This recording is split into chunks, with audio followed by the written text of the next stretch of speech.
The cost of filling up is driving down David Burgess's income. Absolutely ridiculous. Yeah, my costs have actually doubled ever since I started the business. That was 2 years ago when the Brisbane delivery driver was paying $1.10 a litre. I'll definitely be putting my prices up.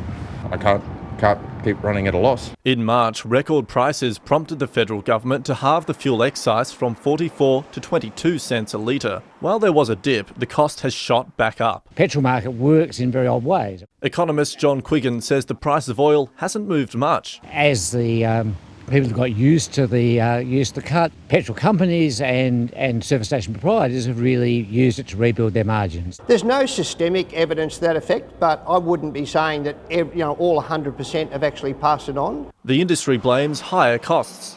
Less than 12% of the wholesale price of fuel at the moment is excise. The rest of it is actually driven by global factors in terms of refinery costs, shipping and oil prices. The Australian Competition and Consumer Commission monitors margins closely and says the cut has been passed on to a large extent. It says the impact may not be clear to motorists because of price cycles in capital cities. We think it started back in the 1960s, back when everyone was paid in cash and paid on a Thursday. The draw here in suburban Melbourne is cut price petrol.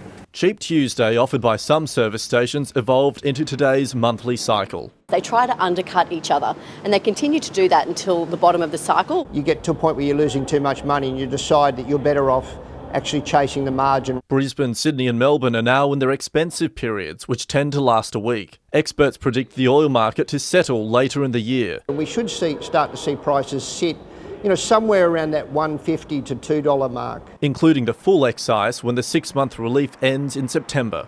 Alexander Lewis, ABC News.